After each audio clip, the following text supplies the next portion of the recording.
Alexander Bustamante, one of our national heroes and former Prime Minister, has been immortalized through various memoirs and recollections, and now through the eyes of journalist and author Ken Jones, we will be able to experience a wide range and a broader scope of his life. I'm impressed by Mr. Jones's easy conversational writing style. He describes scenes and situations in such a way that our readers feel they are in the moment, walking and talking with the characters depicted, in this case, Sir Alexander. This book skillfully weaves notes, quotes, and anecdotes to paint a picture and to describe for us Sir Alexander Bustamante. Some of the quotes are priceless and are as relevant today as they were when Sir Alexander made them. Let me first congratulate you on a wonderful book, Bustamante Note, Quotes, and Anecdotes. Certainly it has given a new perspective to Bustamante. We have a chance to hear him speak. We have not heard that for quite a while. Now, how do you come to this book?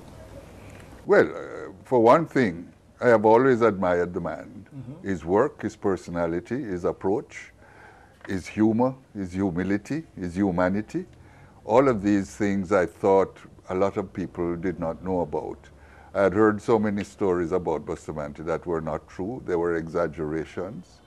And I thought that the man deserved much more than that. He's a national hero, and a fine one at that.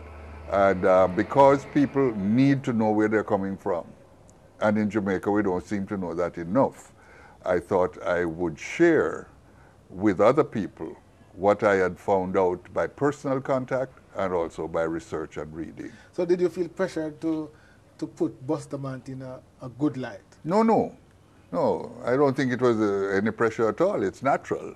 The man ought to be put in a good light because he was a good man, an accomplished man, and I've referred to him in another place as the greatest political leader the country has ever produced. And would to God he was emulated a little bit more today.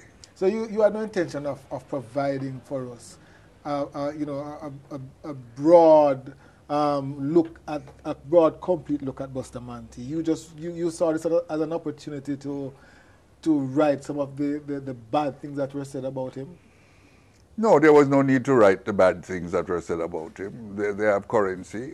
People have been saying these things for a long time. I have run into people of different generations who would repeat what they thought were funny stories about this man. And we would have a good laugh, yes, because they were funny stories, but they were not exactly right. And they didn't do justice to a national hero, a man who was described by an observer many years ago that he would have been great in any country in which he lived. And I think he was a colossus in Jamaica. Well, I mean, how well did you know Bustamante?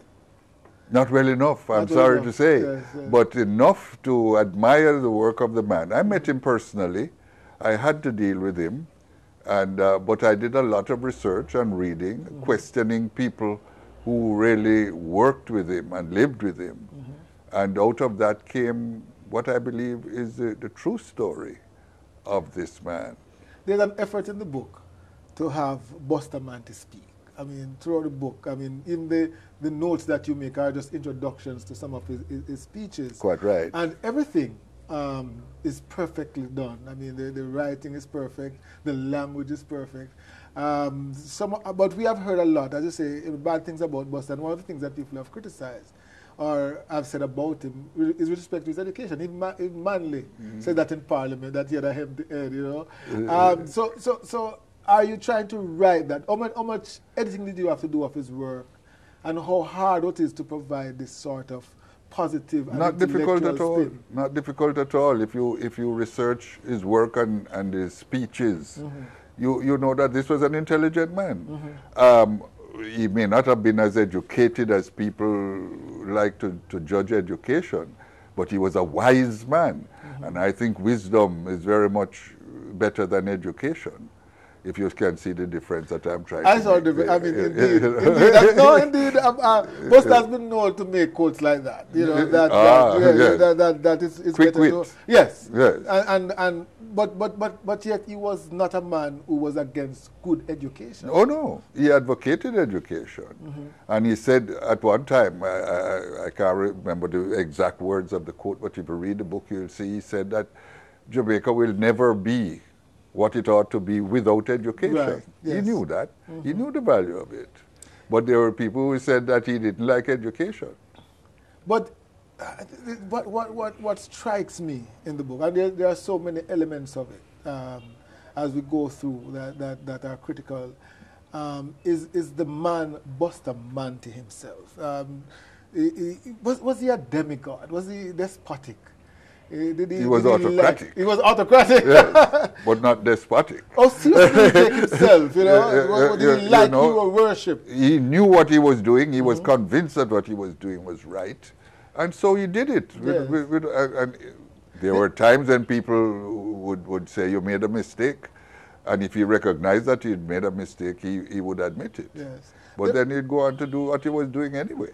There was talk. One of the biggest element or bones of contention between himself and Manley and even the PNP in the early days was, for instance, how he penned himself into the constitution of the BITU as leader for life, given the sense that he was that kind of person. How do you characterize it?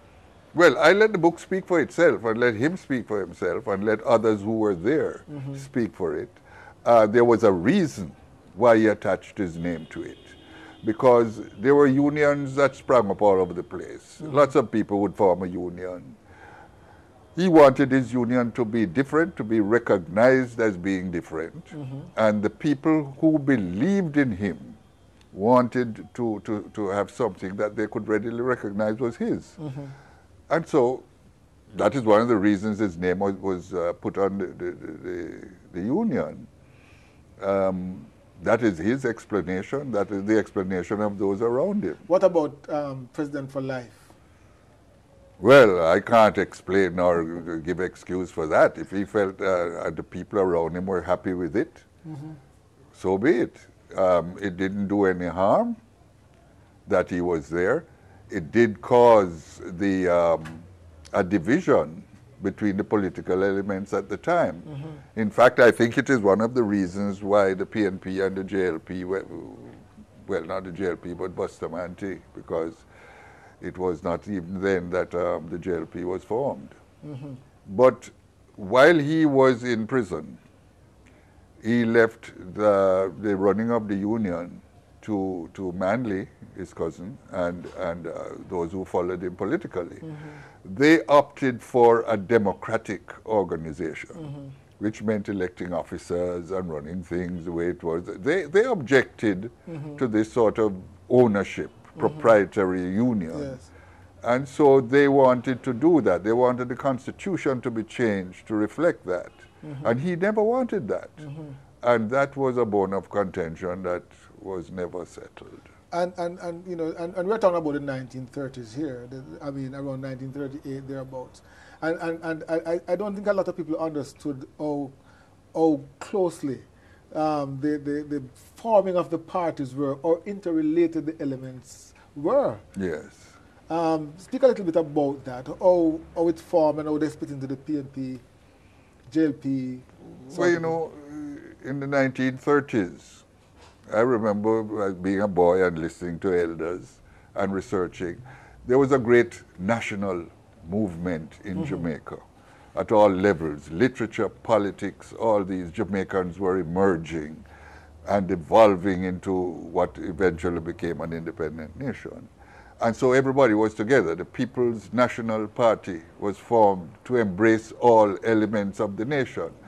It embraced Bustamante. He was on the platform and it was being formed. But then as time went on, the political element began to go left. And Bustamante wanted to go right. Okay. And so he broke off. I see. And that was the division that began. They wanted to go left, he wanted to go right. And Bustamante, by his sheer attitude, his sheer charisma, he was the people's person. Yeah, he was the dominant element anyway. So the forming of the party was a great thing because we now had a political party speaking for the nation. But then he was a great man. Yes. And the people, and you know Jamaicans like to follow a person rather than an institution, especially in those times. What is Bustamante's greatest legacy, do you feel?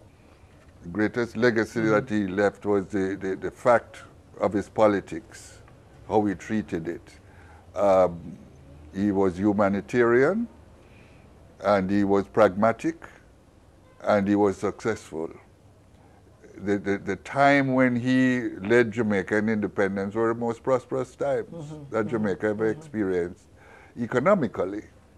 He didn't achieve all the social things that people wanted, but then again, we were impatient. We couldn't wait, and we were spurred on by his opponents that he should be doing more. And we look back now and see that that legacy of stability, level-headedness, which he brought into politics, is something that needs to be emulated today. Also, the forthrightness with which he approached problems, the quickness with which he solved problems.